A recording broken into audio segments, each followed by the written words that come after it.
오늘 오신 여러분들은 하나님께서 복을 주시기로 예비된 자입니다. 오늘 이 메시지를 하나님께서 지난 봄에 주셔서 제게 감동을 주시면서 말씀을 전하라고 해주셨는데, 제가 지금 창세기 강의를 하고 있으니 아브라함과 멜기세덱이 만났을 때 그때 말씀을 전하겠습니다 하고 하나님 앞에 약속을 드렸습니다. 바로 그날이 오늘입니다. 오늘 이 말씀을 전하면서 먼저 사례 두 가지를 말씀을 드리도록 하겠습니다. 제가 부목사 때 있었던 일입니다. 내 교회 수석 장로님과 함께 세례 문답을 하게 되었습니다. 세례라는 것은 매우 중요하죠. 우리 그리스도인이 거듭나는 것을 교회가 인정하는 시기, 세례식인 것입니다. 그래서 이분이 세례교인으로서 신앙생활을 잘 할 수 있는가 하는 것을 점검하는 시간이 세례 문답입니다. 그래서 장로님과 제가 들어가서 질문을 하는데, 중요한 것이 무엇이겠습니까? 이제 이분이 믿음 생활을 하기 시작을 하면 교회에서 일원이 되어서 하는 것인데, 가장 중요한 것은 예수 그리스도를 구주로 영접했는가, 하나님의 사랑인가, 이게 중요하고요. 또 그 다음에 이분이 그리스도인이 되었을 때 그리스도인답게 충실하게 생활할 결심을 하고 있는가 하는 것을 묻는 거예요. 그래서 여러 가지 질문을 했습니다. 물론 보조로 장로님도 했습니다만 제가 주도적으로 했어요. 근데 그때 기억나는 질문이, 당신은 예수님을 구주로 영접했습니까?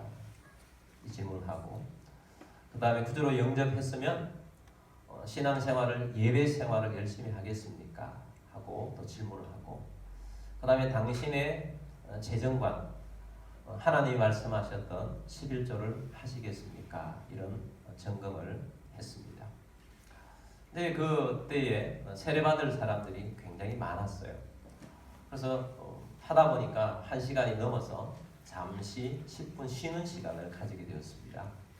근데 장로님께서 갑자기 쉬는 시간에 저에게 간증을 하는 겁니다. 이 장로님은 송파구에서 약국을 30년째 경영을 해오시는 분이셨어요.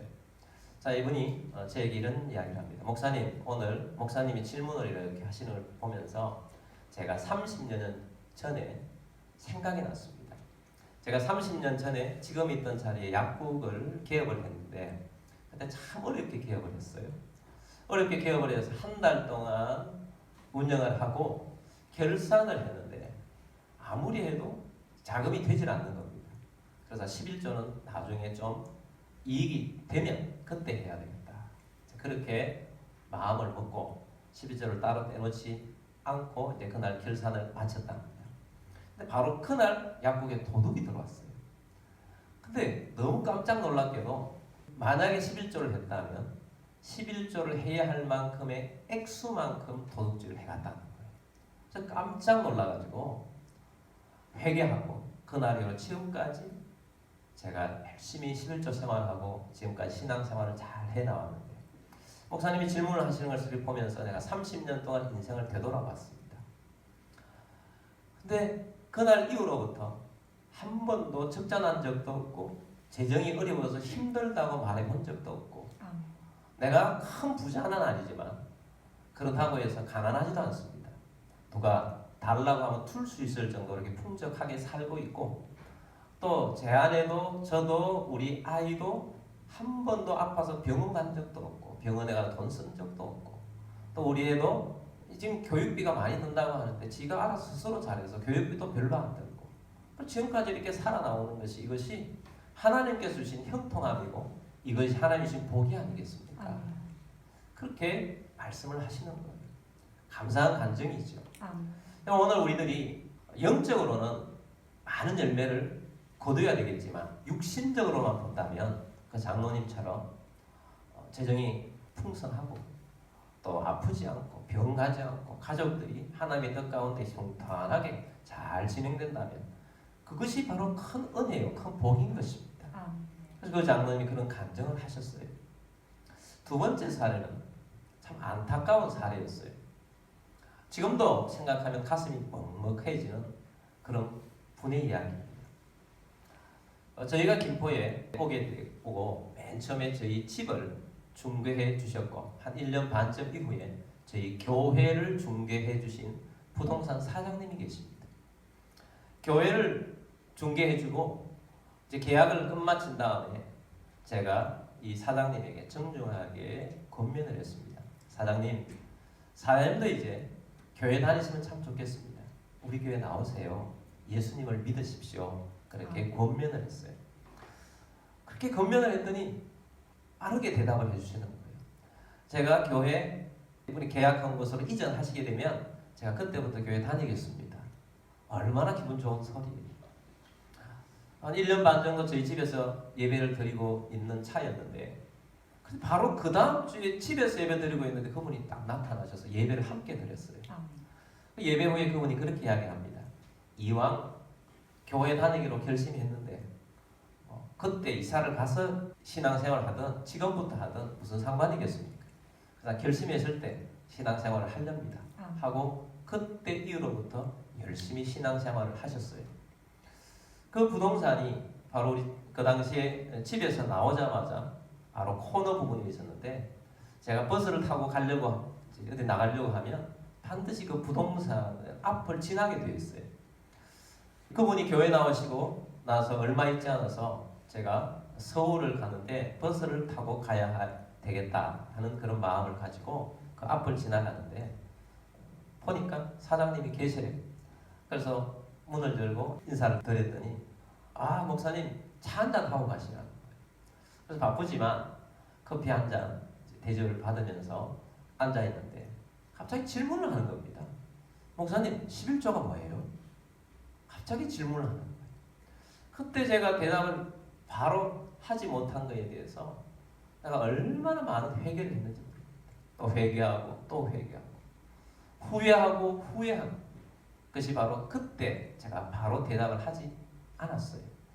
왜냐하면 서울 지금 바로 가야 되는 시간도 바쁘고 초신자에게는 좀 부담스러운 질문이다. 대답이 되겠다. 그런 생각이 들어서 제가 다음에 와서 말씀드리겠습니다 하고 그날은 갔다가 그 다음에 가서 제가 지난번에 궁금해 계셨던 그 11조에 대해서 제가 말씀드릴게요. 그랬더니 이분이 목사님 말씀 안 하셔도 제가 잘 알게 됐습니다. 우리 옆에 있는 이 부동산 사장님 믿음도 좋고 교회 장로님이신데 이분에게 물었더니 다 대답해 주셨어요. 11조라는 것은 소득의 10분의 1을 하나님께 드린다는 건데 그 장로님이 말하기를 초신자 때는 신경 쓰지 마라. 그리고 장로님도 가끔 빼먹으니까 좀 신경 쓰지 마라. 그렇게 이야기를 해주셨다고 이야기를 하는데 굉장히 그 사장님이 안도감을 가지고 말하는 것 같아요. 아마 교회 오면 11조를 해야 하는데 이런 부담감을 가지고 있었는데 그 장로님이 좀 부담감을 들어주니까 마음을 확 놓은 것 같아요. 그 장로님께서 가르쳐 주려면 성경에 있는 대로 가르쳐 주시지. 그냥 자기 생각대로 해주었기 때문에 이분이 그 이후로부터 그런 것을 하질 않는 겁니다. 그리고 한 1년쯤 지난 다음에 이분이 자기가 교회 올 때쯤에 대한 자기의 사정을 제게 고백을 하더라고요. 이분이 석촌동에서 일을 하다가 일이 잘 안 돼가지고 이 김포에 왔는데 김포에서 너무 힘든 과정이 있어서 몇 번을 죽을 결심을 했다는 거예요. 그러다가 제가 교회 오라 그러니까 얼른 지푸라기라도 짚는 심정으로 교회에 오게 된 거예요. 굉장히 어려웠던 거죠. 그런데 교회에 오면서부터 시작해서 하나님께서 이분에게 복을 부어주셨어요. 차를 좋은 차로 바꾸시고 집도 몇 채를 구입을 하시고 또 공장도 구입을 하셔서 임대 수입도 얻으시고 그렇게 하나님께서 은혜를 주셨어요. 그런데 하나님께 해야 할 것을 하지 않는 것입니다. 그러면서 남성들끼리 셀 모임을 가졌는데 셀 모임에서 이 11조를 가지고 굉장히 크게 다툼 정도의 논쟁을 했다고 제가 듣게 된 것입니다. 그리고 가만히 보니까 이 일 때문에 교회가 사탄의 시험에 들겠다 그런 생각이 돼서 이분을 제가 만났습니다. 그래서 만나서 정중하게 제가 남성들 모임에서 이런 논쟁이 있었다고 이야기를 들었는데 어떻게 된 겁니까? 하고 물었더니 이분이 생각보다 평소 때는 아주 부드러운 분인데 굉장히 과격하게 반응을 하시는 거예요. 목사님, 제가 인터넷을 통해서 11조에 대해서 상세하게 공부를 했습니다.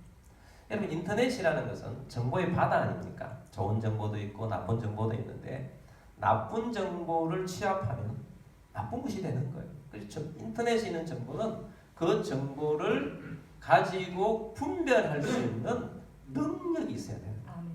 근데 그런 능력이 없으니까 자기가 유익한 대로 자기 생각한 대로를 맞춰가지고 자기 걸 만든 거예요.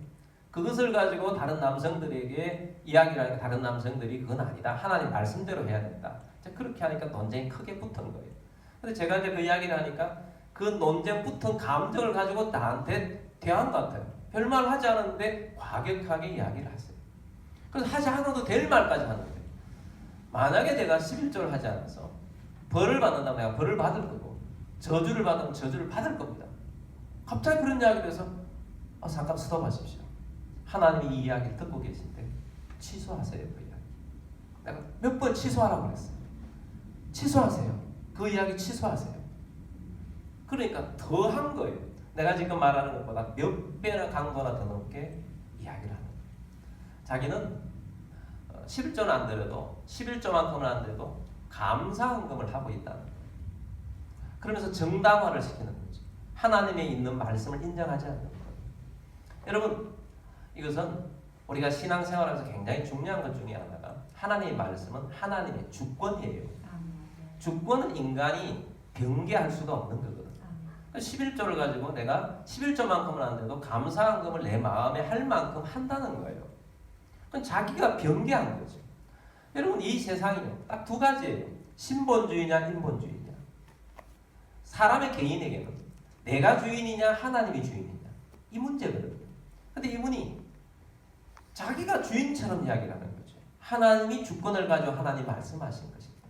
하나님 말씀을 받아들이지 않는 거예요. 더 나갔다가는 더 큰 화가 닥칠 이야기를 하겠다 그렇게 생각이 되어서 마무리를 지었습니다. 그리고 그날 이후로요 한 달도 안 돼서 그분이 우리 시야에서 사라졌어요. 찾아도 찾을 수가 없어요. 연락도 되질 않아요. 그래서 평소에 가까이 지냈던 분에게 수송을 해서 이분 어디 갔냐 물었더니 자기도 잘 모르는데 사정을 이야기해 주는 거죠. 소문에 의하면 이분 부인, 이 부인은 교회를 안 다녔습니다. 이분 부인이 이 재정을 어떻게 해가지고 재정이 다 날아갔을 뿐만 아니고 이 돈 때문에 여기 있을 수가 없어서 그냥 가버렸다는 거예요. 나중에 어떤 여자분이 우리 교회에 와서 조심스럽게 물었습니다. 이분이 아직도 이 교회 나오십니까? 그래서 무슨 일이냐고. 우리 교회 지금 안 나오신다고.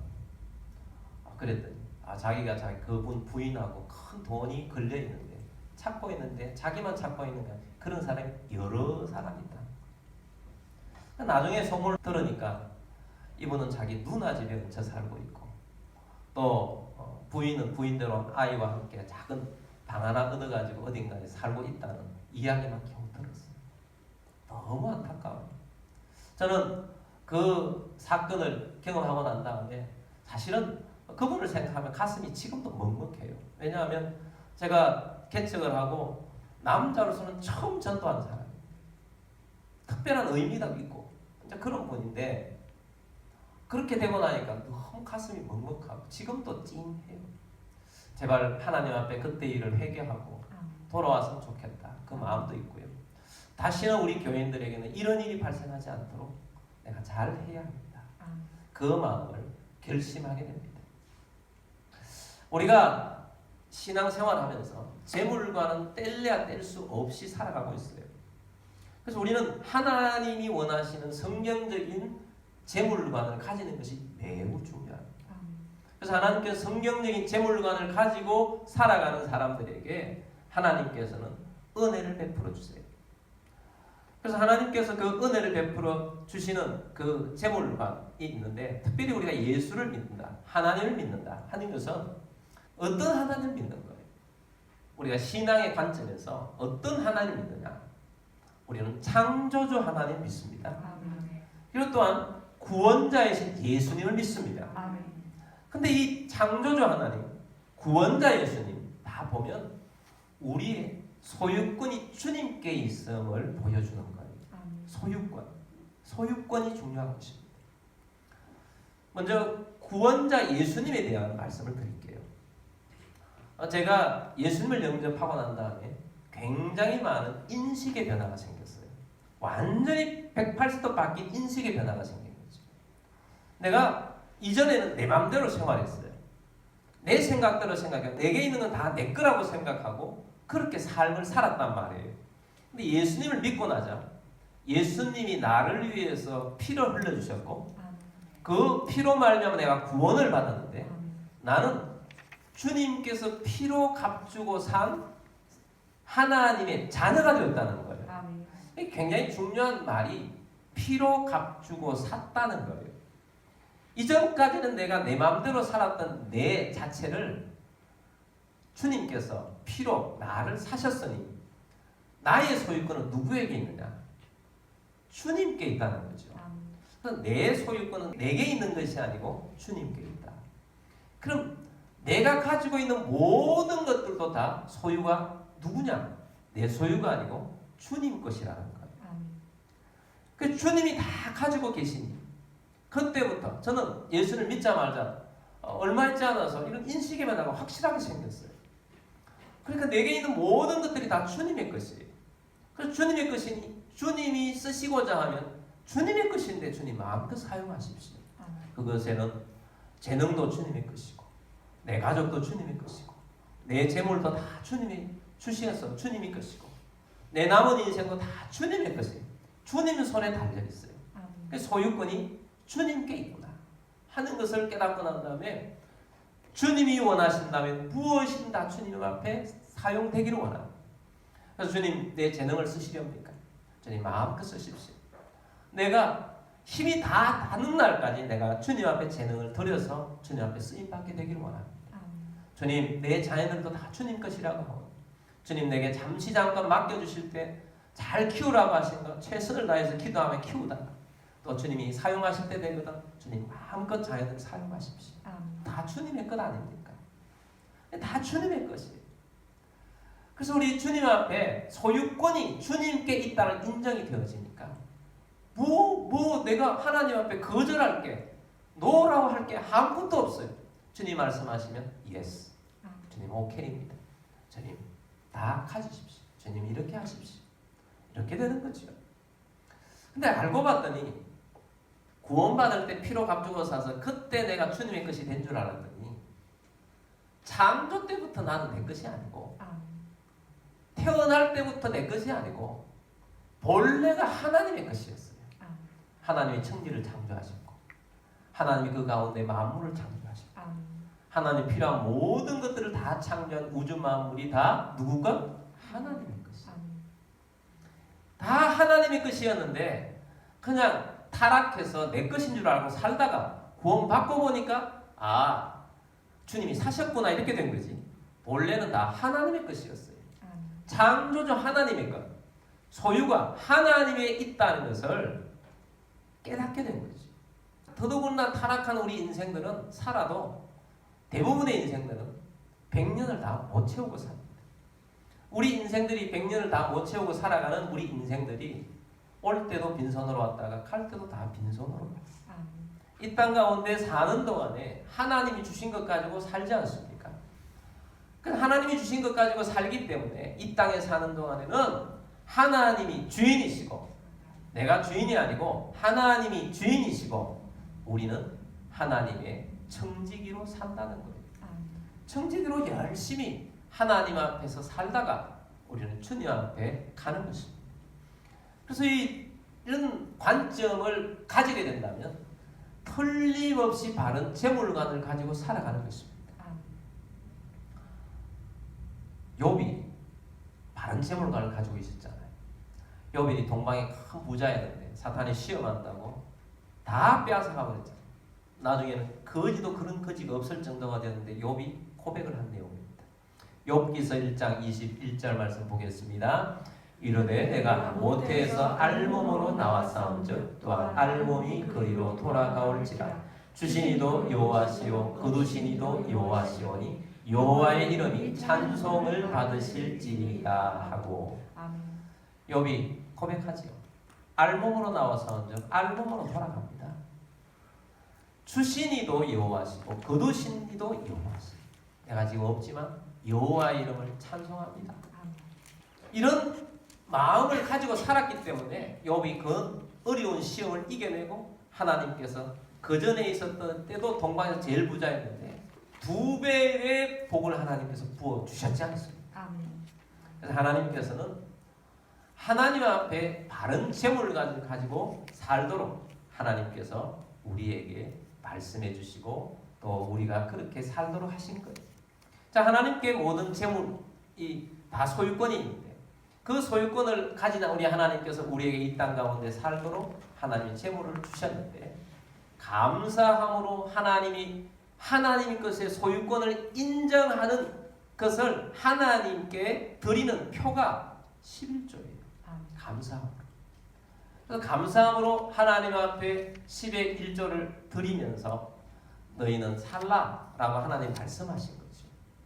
근데 우리가 이 11조를 생각하면 11조를 생각하는 것이 아니고 사실은 10의 9를 생각하는 거죠. 하나님께서 내게 은혜를 주셔서 10의 9 이만큼을 하나님이 주셔서 감사합니다.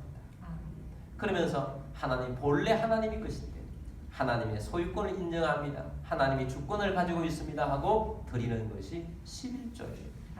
그래서 하나님 앞에 이 관을 가지고 하나님 앞에 드리는데 이게 많은 사람들이 이게 쉽지 않단 말이에요. 구약의 성도들도 11조를 온전하게 드리지 못했어요. 그래서 구약 말라기서에서 11조 말씀을 하지 않습니까? 너희가 11조를 잘 하지 못해서 어려워졌다. 이 말씀을 하고 있어요. 말라기 3장 8절 말씀 보겠습니다. 사람이 어찌 하나님의 것을 도둑질하겠느냐? 그러나 너희는 나의 것을 도둑질하고도 말하기를 우리가 어떻게 주의 것을 도둑질하였나이까 하는도다. 이는 곧 11조와 봉헌물이라. 9절 너희 곧 온 나라가 나의 것을 도둑질하였으므로 너희가 저주를 받았느니라. 10절 만군의 여호와가 이르노라. 너희의 온전한 11조를 창고에 들여 나의 집에 양식이 있게 하고 그것으로 나를 시험하여 내가 하늘 문을 열고 너희에게 복을 쌓을 곳이 없도록 붙지 아니하나 보라. 자, 구약의 이스라엘 백성들이 하나님 앞에 해야 할 것을 하지 않으니까 하나님이 손을 떼. 그러니까 하나님이 손을 떼니까 그들이 다 빼앗기고 없는 겁니다. 그래서 하나님이 그 원인을 말하는 거죠. 너희가 나의 것을 도둑질했다. 그러면서 이제부터 회개하고 돌이켜라. 그래서 11조로 창고에 들여라. 온전한 11조로 창고에 들여 나의 집에 양식이 있게 하면 그것으로 나를 시험해보라. 그러면 내가 하늘 문을 열고 너희에게 복을 쌓을 곳이 없도록 붙지 아니하나 보라. 하나님께서 내가 너에게 이렇게 부어주겠다. 이렇게 약속을 해주신 것입니다. 그래서 하나님은 우리 그리스도인들이 가난하게 사는 것보다 풍성하게 살기를 원하시는 하나님의 것인 줄 알고 살면 풍성할 것이다. 이 말씀을 주신 거예요. 근데 이 말씀은 내가 11조만 하면 복잡한가가 돼서 100배로 탁 풍티기처럼 튀어나오고 이런 말씀이 아니에요. 여기에는 내용이 있어야 돼요. 삶의 내용, 감사하는 내용, 은혜의 내용, 내가 하나님 앞에서 하나님 사람답게 믿음의 사람답게 사는 내용과 함께 하나님 앞에 드릴 때 하나님께서 은혜를 베풀어 주시는 것입니다. 어떤 사람은 신약 시대에는 11조가 폐해졌으니 안 드려도 된다고 말하는 겁니다. 정말 그럴까요? 예수님께서 이런 말씀하셨습니다. 마태복음 23장 23절 말씀입니다. 화 있을진저 외식하는 서기관들과 바리새인들이여 너희가 박하와 배양과 근처의 11조는 드리되 율법의 더 중한 바 정의와 긍휼과 믿음은 버려도다. 그러나 이것도 행하고 저것도 버리지 말아야 할지니라. 자, 바리새인과 서기관들이 11조를 잘 드렸어요. 근데 화 있을진저 말이에요. 왜 11조를 다 했는데 화 있을진가? 율법에 더 중요한 중심이 있다는 거죠. 그 중심은 정의롭게 살고 긍휼, 사랑을 베풀며 살고 믿음으로 살아야 되는데 너희는 그것을 버려버리고 그냥 11조만 형식적으로 드렸다. 신약 시대에 있는 성도들에게 주님께 주시는 말씀은 이것도 행하고 저것도 버리지 말아야 할지니라. 분명하게 예수님께서 말씀하셨잖아요. 이것도 행하고 저것도 버리지 말라. 주님께서 권면하신 말씀입니다. 그래서 신약 시대에 11조가 없어진 게 아니에요. 11조를 드립니다. 여러분, 예수님이 후 시대는 예수님 제자 시대고 예수님 제자 이후 시대를 교부 시대라고 해요. 유명한 교부들이 있습니다. 이 유명한 교부들이 11조에 대해서 권면한 기록들을 많이 발견할 수 있어요. 어떤 교부들이냐 하면 브리안, 암브로스, 크리소스톰, 어거스틴 유명한 분들이죠. 이런 분들이 많이 강조를 했고요. 또 초대교회 때는 많은 회의들을 하면서 11조를 하기로 결의를 해요. 어떤 회의들이냐 하면 투르 회의, 제2차 베이컨 회의, 투엔 회의, 낭트 회의, 매처 회의 이런 회의들을 통해서 하게 되었어요. 근데 이제 중세 암흑기가 있었죠. 또 중세 암흑기를 거쳐서 종교 개혁 이후에 이제 흘러가면서 이제 국가 권력이, 국가 공권력이 교회에 드리는 11조를 공권력이 가로채가는 그런 일이 있었어요. 오늘날 유럽이 국가 권력이 교회를 장악하면서 되어 있는 그런 부분이 있습니다. 뿌리가 그렇게 되다 보니까 유럽 교회가 좀 잘못되어 있는 거죠. 오늘날. 그럼 오늘 우리가 이 하나님께서는 교회가 하나님의 뜻대로 이 11조를 통해서 구제하고 선교하고 또 하나님의 뜻을 따라서 살 수 있도록 하나님께서 사용하라고 말씀을 주신 것입니다. 사도행전에 보면 성령이 임한 사람들, 큰 부자들이 자기 집을 다 팔아가지고 교회에다 내놓았어요.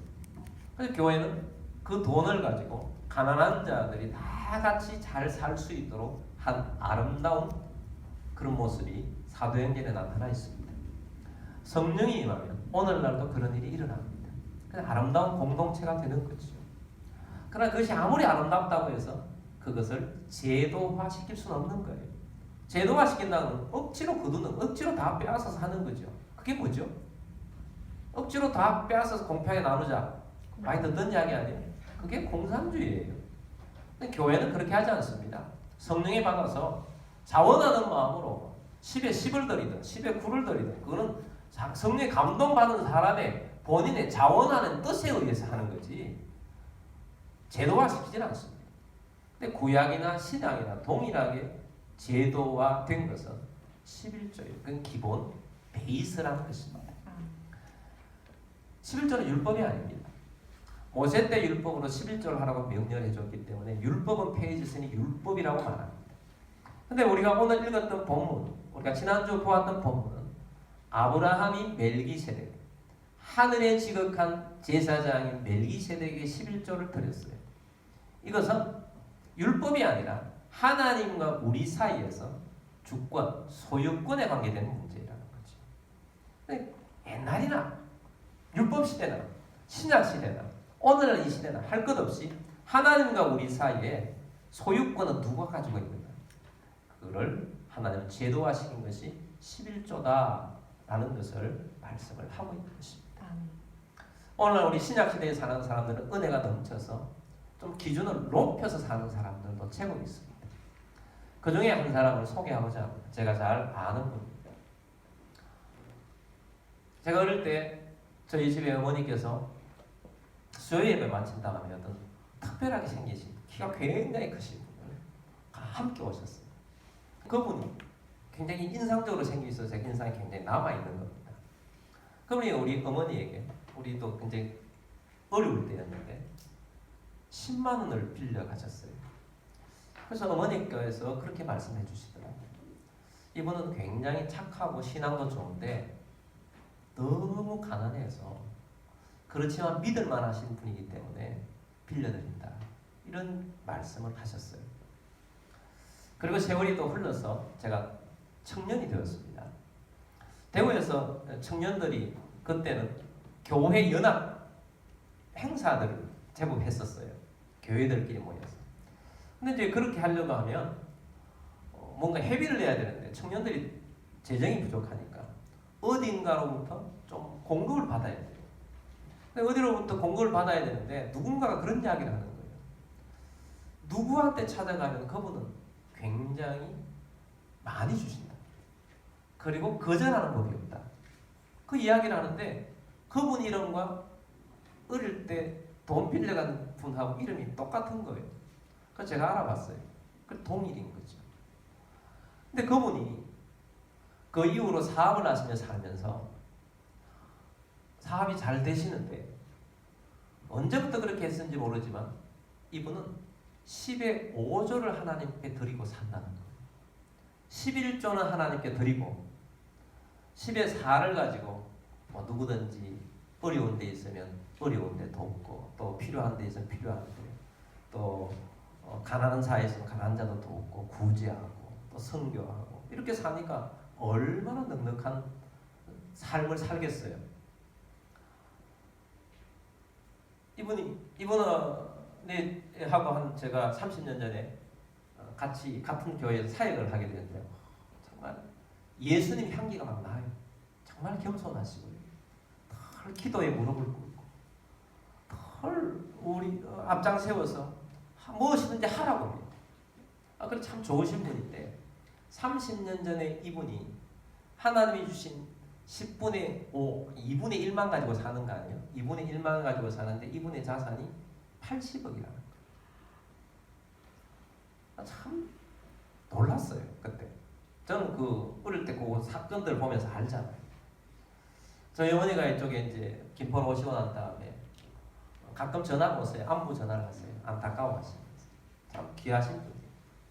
저는 이 분들을 보면서 하나님께서 재정의 관을 바로 가지고 있는 분들은 재정으로 사용하시는구나. 하나님께서 은혜를 베풀어 주셔서 풍성하게 살게 해주시는구나 하는 것을 직접 목도하게 됐어요. 하나님 말씀대로입니다. 그래서 오늘 이 말씀을 오늘 우리 교회에 정립시켜 주시는 이유는 우리가 복되고 잘 살도록 하기 위해서 하나님 주신 말씀이에요. 그럼 여러분 바른 재물관을 가지게 되길 바랍니다. 하나님께서는 우리에게 주시기도 하지만 빠져나가지 않게도 하시는 분이 하나님이세요. 그러므로 우리가 오늘 이 말씀을 들으면서 여러분 도전이 되는 대로 또 하나님 앞에서 하나님 내가 바른 재물관을 가지고 하나님 앞에 쓰임받게 되기를 원합니다. 주님 은혜를 베풀어 달라고 우리 함께 기도하며 나아가도록 하겠습니다.